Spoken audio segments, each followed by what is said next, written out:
If paradoxes underlie our most vexing problems, then we need to more effectively navigate these contradictory and interdependent demands. We need tools that will rouse us from the allure of either or thinking and inspire us to dance with the complexity of the absurd. We need tools that will move us from being reductionist to exploring holistic options. We need tools that will allow us to move beyond the label of both and to engage deeply with the mystery of paradoxes. But one tool won't do the job. We need sets of tools that work together toward creating a complete system. Welcome to part 2 of Both and Thinking.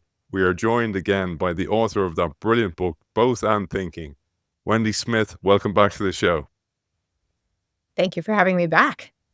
It's great to have you back. And I managed to listen back. I don't often get the time to listen back to what we talked about in part 1. It was great primer for where we're going today, because we're really moving towards the toolkits, the innovation frameworks, and 2 different patterns that you call mules or creative integrations and tightrope walkers. I love these metaphors, consistent inconsistencies.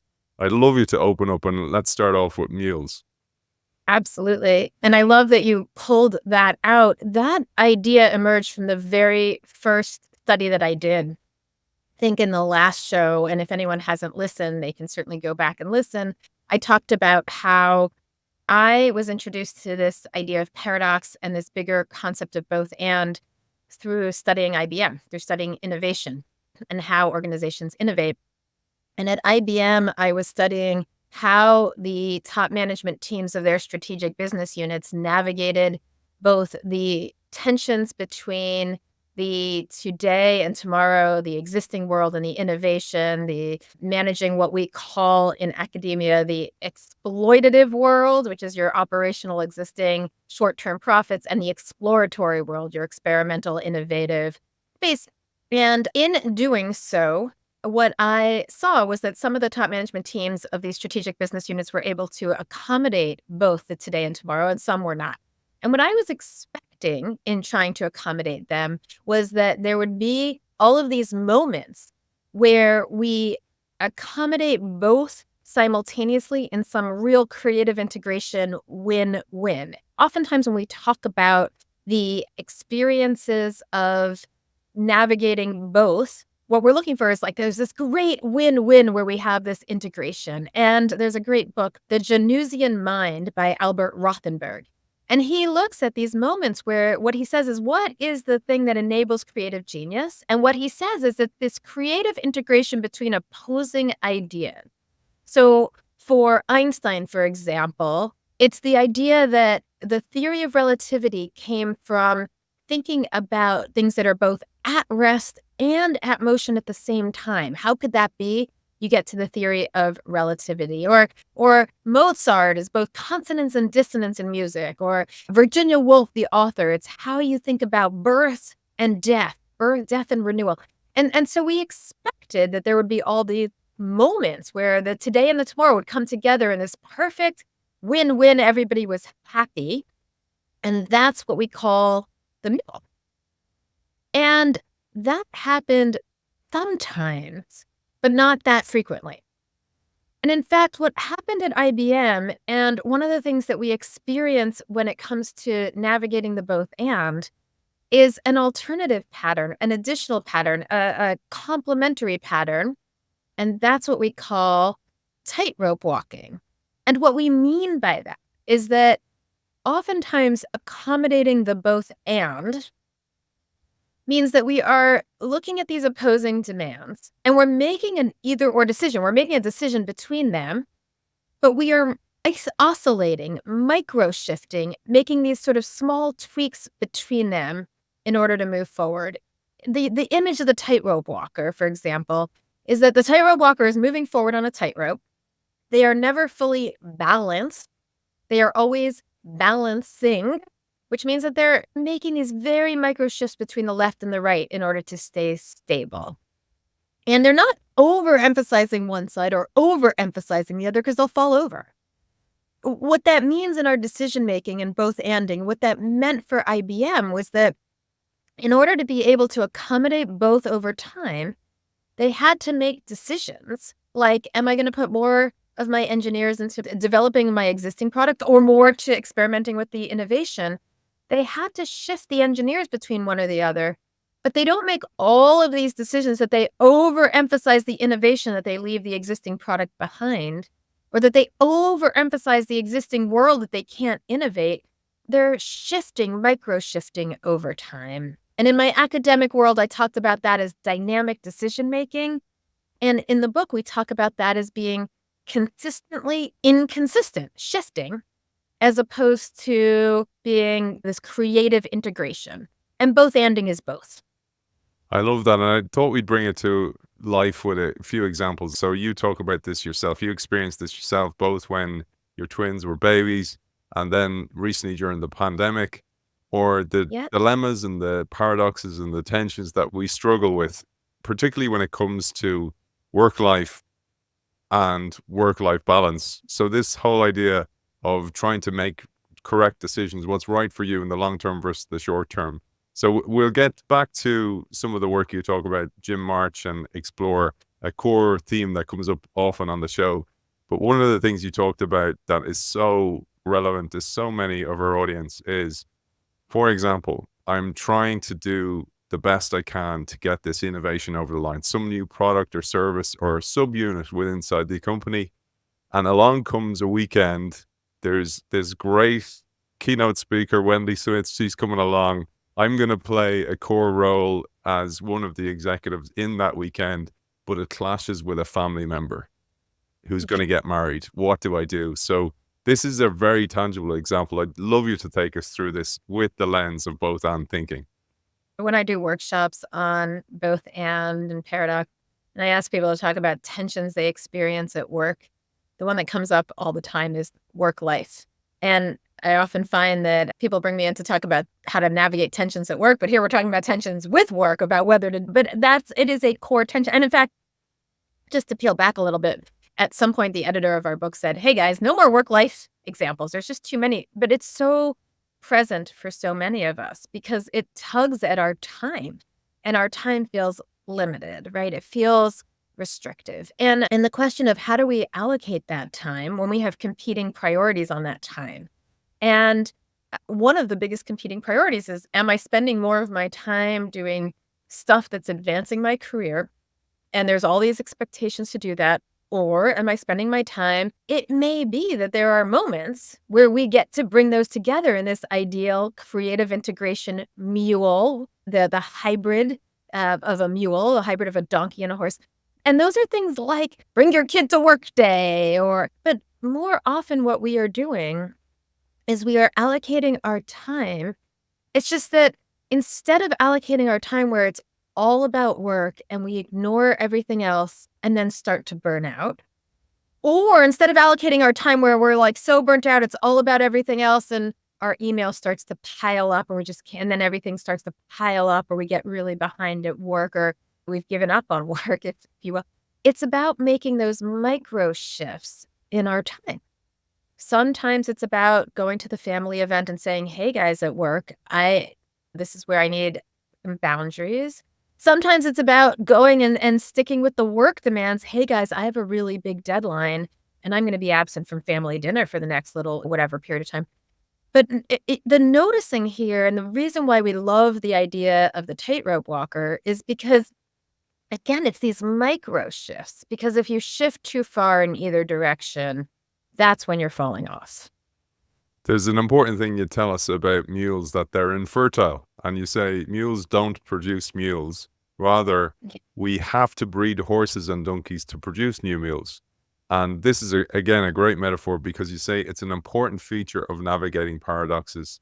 Creative integrations can provide effective, but they're temporary responses to our dilemmas. Thank you for surfacing that, because an important thing here is that what we argue is that paradoxes persist, meaning they don't go away. And so no matter how many times we make decisions about tensions around today and tomorrow, that will surface again for us in a new reality, in a new way, with a new specific context, a new dilemma. Or no matter how many times we make decisions about what we do for ourselves and what we do for the other, or what we do for our work and what we do for family. We're constantly confronting those dilemmas. They keep coming up in different ways with new context. And the important aha here is to see those as to see those as a reality, to see those as possibilities, and to stop trying to resolve the tension once and for all, but rather to use it as an option to be more creative in how we think about it. And I love this. Again, very, very visual mind. So you talk about, well, sometimes there's also mules who walk tightropes. So this is Yeah. where the systems start to come together. And this is where we can actually have a nice segue for the world of innovation, because you studied deeply the paradoxes and the mules walking tightropes that existed in IBM after the resurgence, after Lou Gerstner pulled the company back from the brink of disaster. One of the many times IBM have experienced this. The idea of mules walking tightropes, and indeed, I'm also a very visual person, and so, for those that are more abstract or that like these kind of metaphors, the idea of a mule walking a tightrope is that it's not that it's only again, it's not an either or between whether you navigate paradox by finding these win-win creative integration mules, or you navigate paradox by finding these consistent, inconsistent, micro oscillating tightrope walkers. It's that it's a composite of over time both coming together. So for IBM, there were moments where the existing world was able to then cross sell to the new world, or they could use the existing technology to advance the new technology, or in the big picture, by innovating, you were able to introduce new ideas to your existing world that they were able to come together. We see that with, to your point, with Gerstner. So the IBM story is that they were one of the first companies. Too big to fail had become a idea in the United States. They were a huge Fortune 500 company that failed significantly in the early 90s at the transition to the microcomputer. And they were afraid they were going to do the exact same thing when it came to the introduction of cloud computing. But Lou Gerstner came in that interim to pull the company back out of this challenge. And importantly, what he did was he introduced services, or he amplified services. The company was predominantly hardware and a Unix mainframe. He advanced hardware into the microcomputer. He amplified and exacerbated the software and the services, and then invited them to think about how you bundle software services and hardware with software and services to your current customer base and clients. And so he was able to then bring that all together, both amplify these novel things, let them sit next to the existing things we do, and then bring them all together.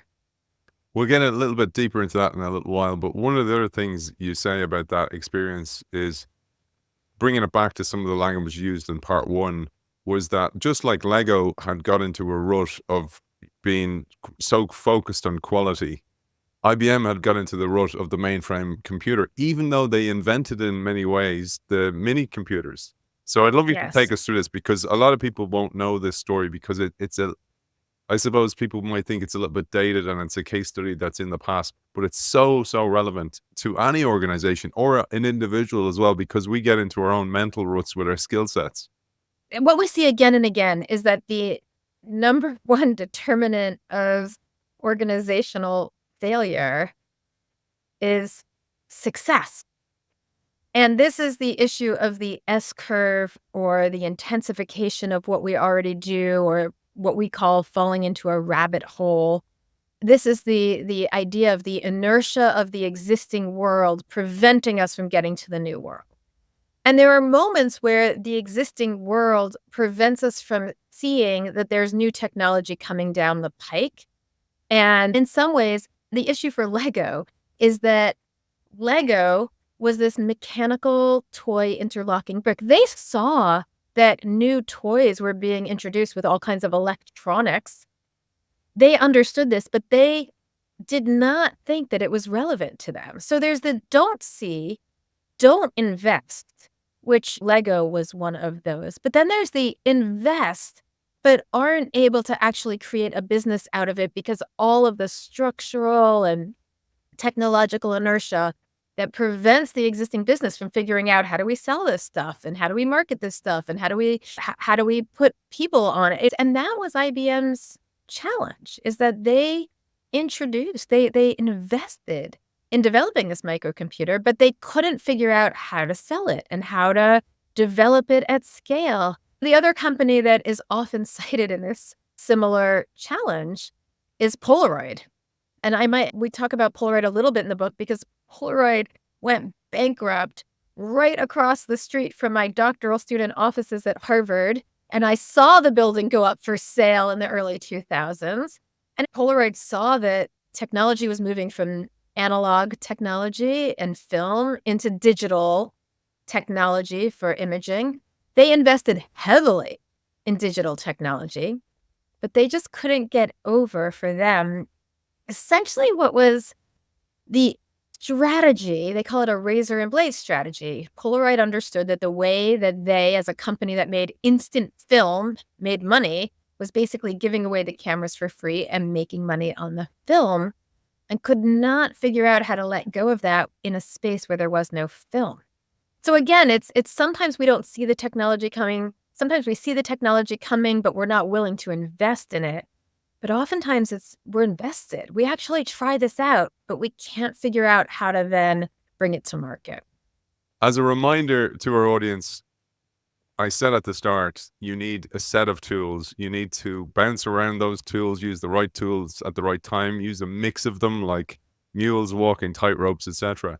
But I want to show on the screen again for those people watching us, and we'll have a little bit of empathy for you people who are just listening to the show, the paradox system, the 4 tools. And we're going to focus today on assumptions and boundaries. And we'll start off, maybe just give the ABCD, Wendy, and then we'll focus into assumptions. And we're also going to cover the mindset inventory tool that you provide in the book. But for now, this is the overall set of tools that we can use to navigate dilemmas and paradoxes, etc. To tee this up, and if anyone did not listen to the last segment, essentially, the reason we wrote this book was because people were increasingly talking about paradox and both and in organizations. And we had been surrounded by an incredible community of colleagues and scholars that are studying these ideas. And we wanted to invite people who were saying, look, we got to do this both and, to say, yes, we've got all this scholarship about how to do it.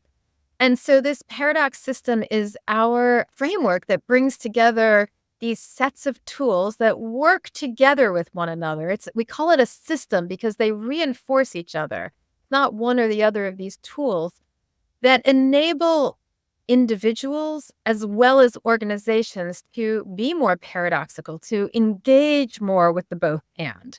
And so at the big picture, it's assumptions, boundaries, comfort, and dynamics. I think, as I said before, we spent a lot of time trying to work on these labels so that it could be A, B, C, D, and much of the book then unpacks each of them. So the assumptions start with our mindsets, how we think about competing demands and how we think about tension. So this is about our mindsets, our framing, the way that we understand the relationship. And we start there in part. This is a space where people will typically start, which is how are you framing and understanding opposing ideas? Do you understand them as problems that need to get solved, or do you understand them as possibilities that are enabling, that can live together, coexist, and that enable us to be more creative?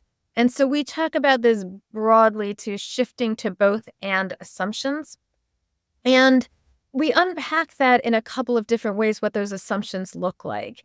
The first is how we understand the relationship between opposing ideas, how we understand the relationship of the resources, and how we understand what it means to manage these resources. So the first piece is, we talk about it as accepting knowledge as containing multiple truths. What do we mean by that? We mean the recognition, the mindset that competing demands can live and coexist simultaneously without that being a problem, that we can understand and value the yin-yang, that we don't have to see a single truth, but we can live into and value multiple truths simultaneously. And I'll just pause here. One of the things that we know, and this is going to be an overly generalized stereotype, but I want to just say one thing that we know and that we see in the research is that we have very different cultural connections to this first piece. That overarchingly, Western thinking tends to reject the idea that multiple truths can coexist, look for, it be in search of a single truth, whereas Eastern thinking tends to live into and accept a more holistic interdependence where opposing the good and the bad, love and hate, cooperate and compete, self and other can live side by side with one another. And a number of our studies, there's a great study by my colleague Josh Keller and I don't remember if I mentioned this last time, that looks at the differences of these cultural norms across societies. So we certainly have research, and we know that accepting that multiple truths exist, not looking for the right answer, is the first piece to both and. One of the examples you give in this chapter is the decision between planet and profit, for example. And you have a project that you work on as well, this concept of eco bricks. And I love that. And Yeah. I love the character you talk about in the book, the gentleman who actually created this locally in the Philippines as well. This is Yeah. a great example of this both and thinking in practice. Just to take you back a little bit, before I went back to grad school, I was a management consultant. And it was at the time that Enron had recently fallen and WorldCom, we were seeing all these ethical collapses of companies. It was at the time where social responsibility as a concept was still somewhat marginalized and belonged to like the Ben and Jerry's of the world. And I remember talking about what it would look like to have both profit and purpose sit side by side. And the zeitgeist at the time was that that doesn't exist. Anything that looks like purpose or social mission or something that's not directly profit at a very linear, direct way, like that's all greenwashing as we call it today. And I remember my case leader saying this to me and feeling like, wait, there's got to be something more out there. But certainly that was the zeitgeist. You couldn't do both of these because as soon as they would come into competition with one another, you would have to pick, and profit would always have to be king.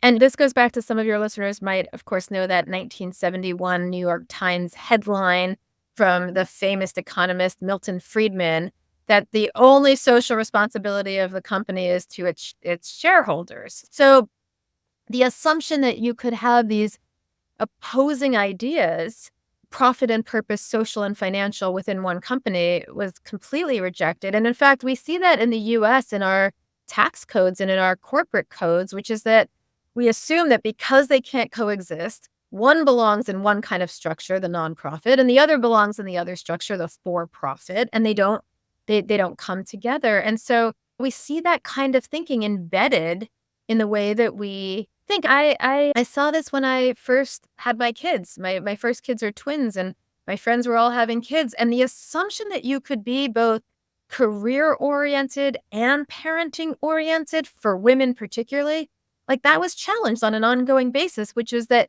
you had to pick a primary. And that's the kind of thinking that we invite people to recognize and then challenge.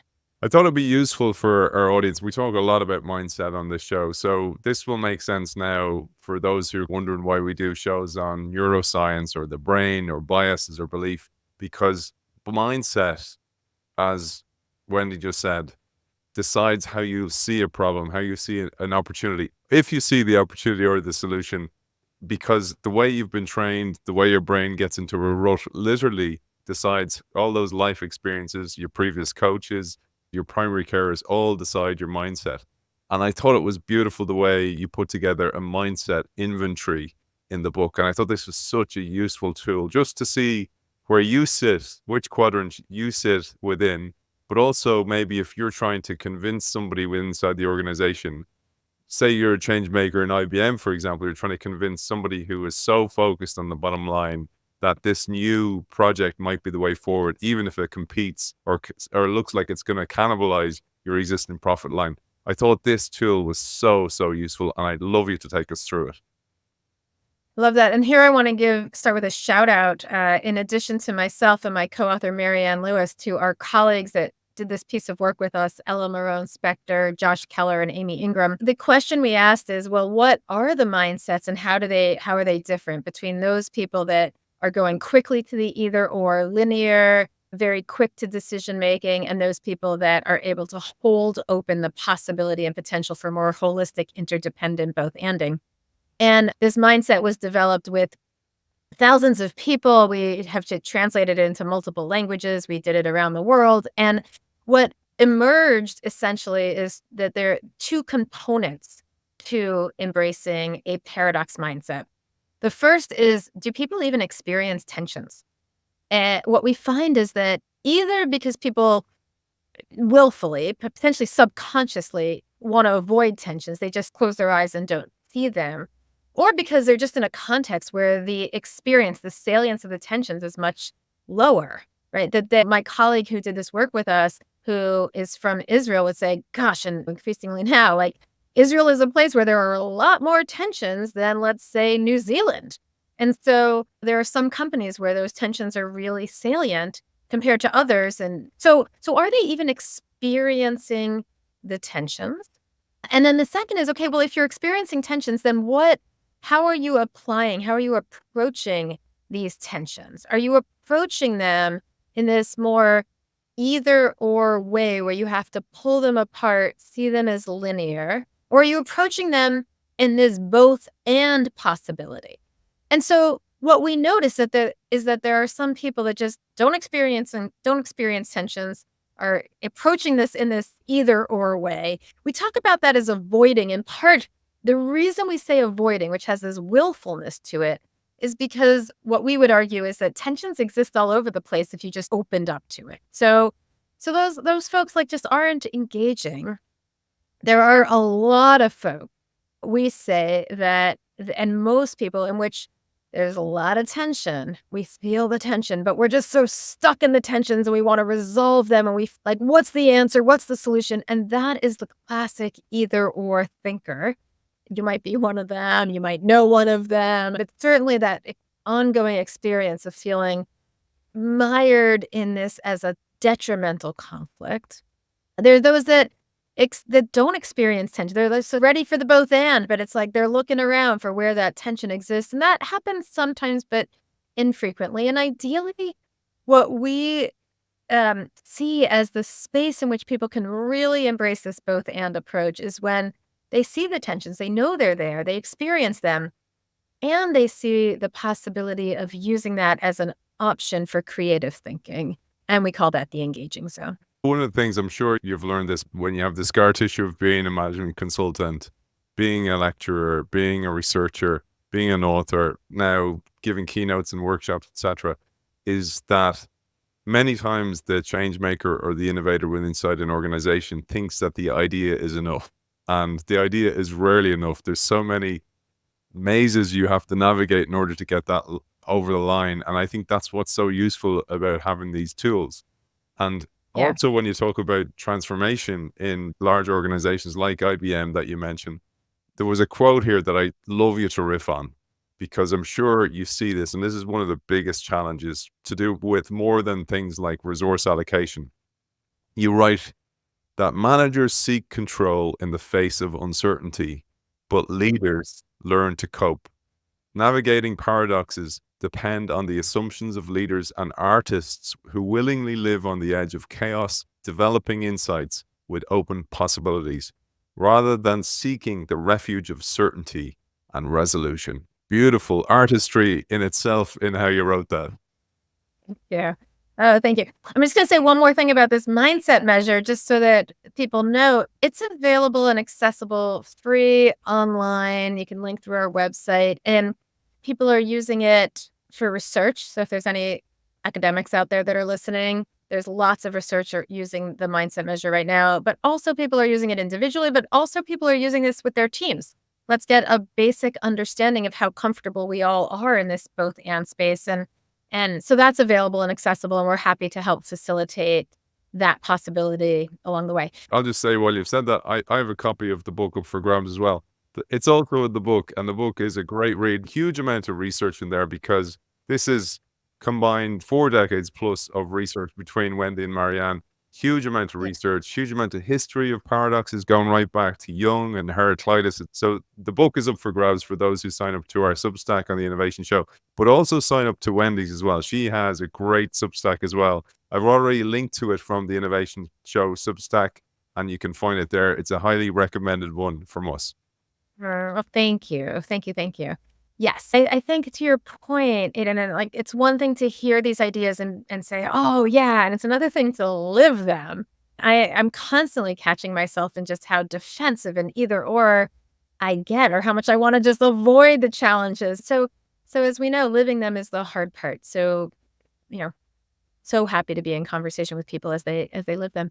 And what you just pointed to. So, and a key to our assumptions is that managers have to control, that managers have to inform, that managers have to, and unfortunately, what that does is that puts managers into a role of having to make choices rather than a role of creating the playing field and inviting people in to navigate these challenges and tensions along the way. And in an adaptive world, I think some of you might know the work, Heifetz's work on adaptive leadership. In an adaptive world where leaders need to be adaptive, where we need to deal with the uncertainty, being really clear and certain does not give your people the capacity to navigate that uncertainty. Now, the question is, what does that look like for leaders to not come up with? People want leaders, make a decision, be clear. And there's things that we do need to be clear on as leaders. We need to be clear on resource allocations. We need to be clear on strategic priorities. But how could leaders create the boundaries, conditions, and playing field that enable people to play within, but not always have the clear, certain answer on everything and invite in the uncertainty along the way? I'll tell one quick story because I really love this. I have a great friend, colleague, who is the head of a social services organization out in Seattle, about several hundred people that he's managing.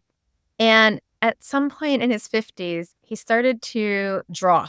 And he is an incredible drawer. It's just beautiful artist in the portraits that he creates. And this is all by hobby. And what is so beautiful is he said to me one time, Wendy, this kind of drawing or art in general is about leaving open the possibility as long as possible in order for the art to emerge until you have to commit to an option. That's what I learned about leadership, which is how do we create the conditions, not where we are so wavering that employees don't know how to move forward, but that we enable curiosity, possibility, and leave open options in order to move forward. Now, when we talk about boundaries, you need some clear guardrails, and you also need the possibility to be open in those guardrails. I love that you just said that. I'm writing my book at the moment, my current book, and I'm writing about the idea of vision being like this gravitational pull into the future. And you talk about this, the importance of that North Star to gravitate you towards a future that's uncertain. Because if I have, for example, an innovation team and then the legacy organization team, like you discussed in IBM, for example, but if I have an overarching vision that brings them together, and you mentioned here people like Viktor Frankl, for example, that this purpose as well as a vision helps people get through the difficult times. And I thought this would be a lovely segue for us to get into that and to boundaries, because it helps us have boundaries if we have a really strong vision or a passion or a purpose for the future. Yes. So the label boundaries, again, a B, the idea is here, what is the scaffolding? What's the structures? What are the stable things that we need around us in order to be dynamic, creative, enable that uncertainty? So notice the duality there, that what we're doing is we're creating boundaries not so that we get stuck. We're creating boundaries and structures and scaffolding so that we can be more expansive, so that we can enable us to live into the uncertainty. And one of those boundaries is this idea of having an overarching vision, a superordinate goal. And you mentioned there's a couple of reasons. And what that means is, do we have a vision that incorporates these competing demands and can hold them within, right? And we like to use the example of Unilever. When we spoke with and interviewed Paul Pullman, who was the CEO of Unilever, who introduced the Unilever Sustainable Living Plan, who I think we had mentioned, the key thing that he said, the number one piece that he said was, the first thing that I needed to do when I started to introduce a company that was going to commit to social and environmental to enable financial, not alongside, to enable, I needed to start with a vision, because that's what was going to hold this together. That's why we're doing. And so their vision at Unilever is to make everyday sustainable living. And the important piece about that is it's twofold. One is, which is what you were pointing to, which is that it's really motivating, empowering, hopeful to be looking towards something bigger than ourselves. And that's where Viktor Frankl comes into this. Viktor Frankl, in his book Man's Search for Meaning, which came out in the late 1940s, he was a psychoanalyst who was in the concentration camps during the Holocaust during World War II. And what he said is that when people had some kind of hope or possibility or bigger sense of self, that's what enabled them to live through this horrible experience, this horrific experience. When people lost all of that, that's when you knew it was over. Their eyes would like glaze over and they were done. So the invitation of a bigger, broader purpose and mission is what we get up for in the morning. So there's something motivating about it. There's also something accommodating about it, which is that if you're going to navigate these competing demands, these opposing pressures, this conflict, which can be hard. It can be emotionally hard. It's not that it can be, it is. And how do you bring them together? Part of the value is seeing that actually bringing them together enables us to get to this broader vision, right? So in order to make sustainable living every day, every place, all that, we need both the sustainability, the social, alongside the financial. We need them to come together. Or in order for us to have meaningful, valuable lives, we need something that is both career-oriented or job-oriented, or something that where we can learn and grow and contribute and make an impact, while simultaneously we need moments in which we can advance ourselves. It's not we either have this disciplined, learning-oriented career, or we have this sort of passionate moments of joy. We need both of them to come together. And so part of the structuring, one of the structuring pieces, is this overarching vision. People often see me drinking water because I drink a lot of water during the day, and I feel increasingly guilty over the bottles. So I've stopped drinking bottles, or I'll only drink bottles that are recyclable, etc.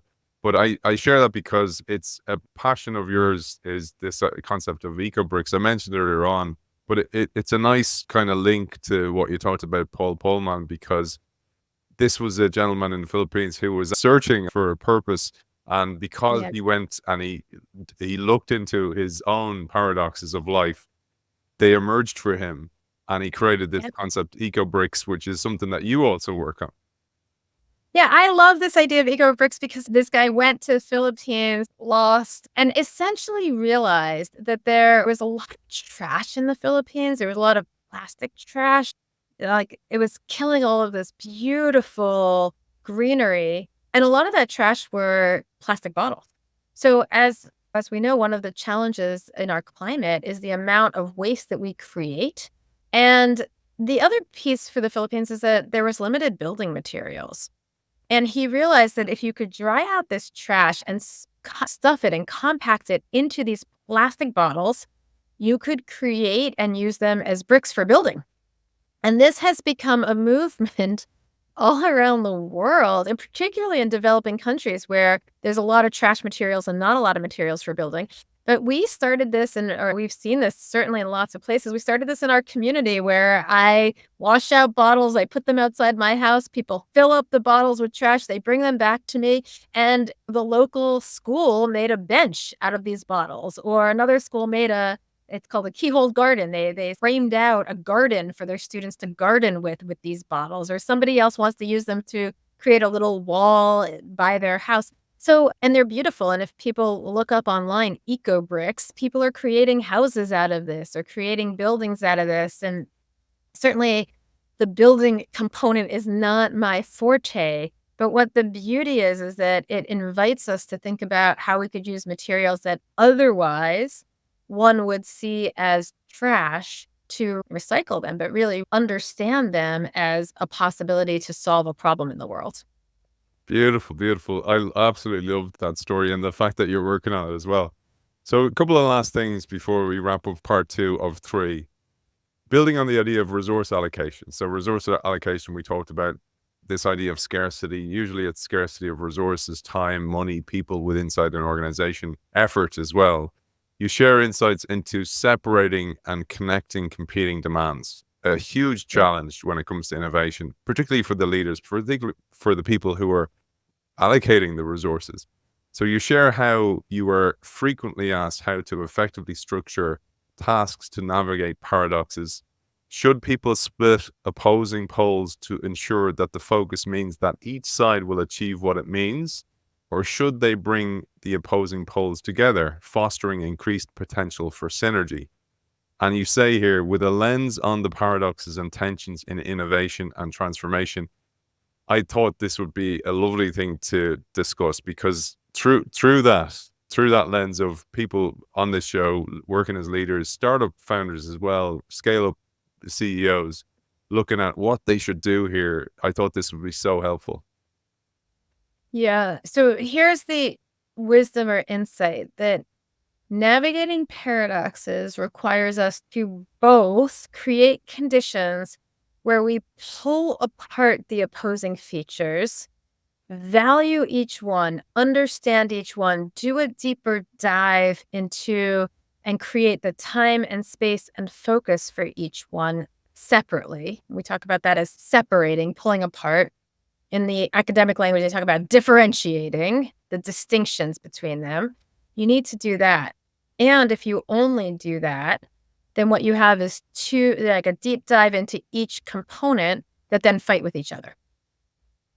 So that's separating, that separation needs to be complemented by practices and structures to link, bring together, find synergies, connect, enable. And you need to do both. So if you separate without connecting, that's what you do in the either or world. You separate, you pull these things apart, you create, and then it's a question of, okay, well, which one are you going to invest in or which one are you going to focus on? The problem is that if you try and do this connecting, oh, we understand, we bring together these opposing ideas in this lovely way without separating, then what you find is that you find this kind of false synergy where the one with power takes over. You need both. Here's the important part.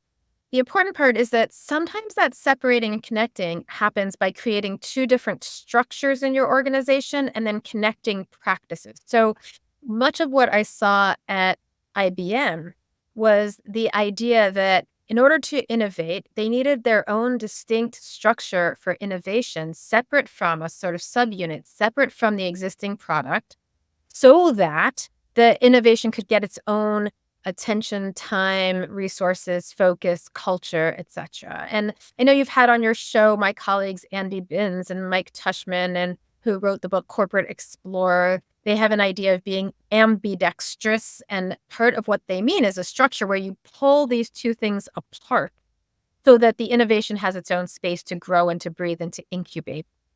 And the connecting structures then become the senior leadership team that work through the places of integration. Or maybe there are points of tactical connections where you see those points together.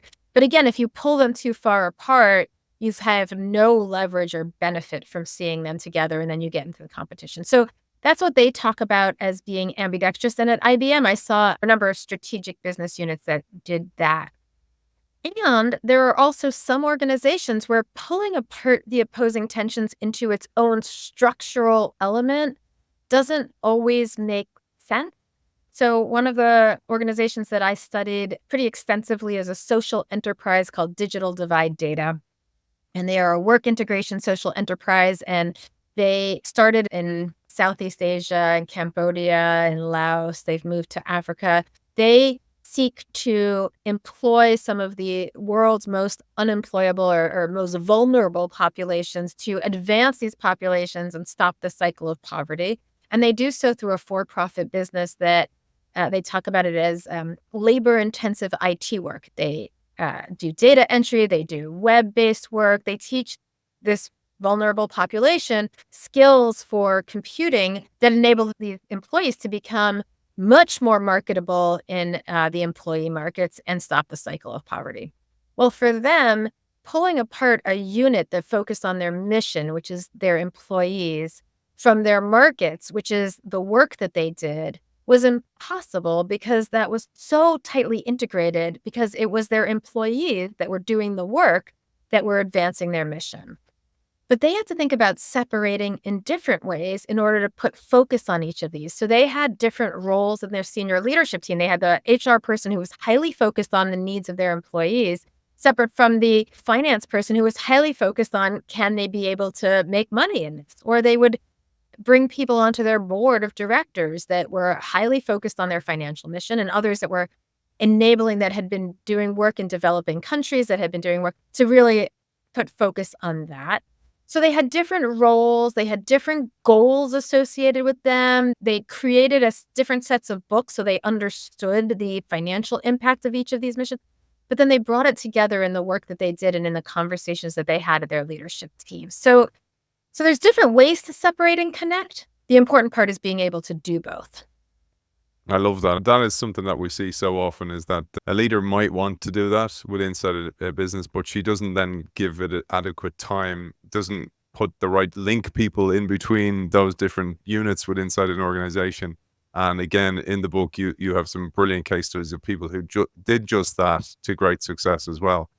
But for now, we're going to park today's ship, and so we've covered of the ABCD, we've deep dived into assumptions and boundaries. Again, I just want to tell our audience, we've only done a tiny bit of what's in the book as well. So there's lots more in there. The next day, we're going to cover the C and the D, which is the comfort and then the dynamics. So consistently moving around those different tools as well. And then we're going to wrap up the show as well. So for now, I want to remind you, I have a copy of that brilliant book behind me on the shelf there, up for grabs. Just sign up to our Substack and you'll be in the hat to win that. For people who want to find you for keynotes, workshops, and also find all that great content that you offer, where's the best place, Wendy? Best place to find me is on our website, which is bothandthinking.net. And there's lots more content there. We have a whole lot of tools there that people can use. We have the Paradox Mindset Measure, accessible for people, but also they can contact us through the website as well. Author of Both and Thinking, Wendy Smith, thank you for joining us. Thank you.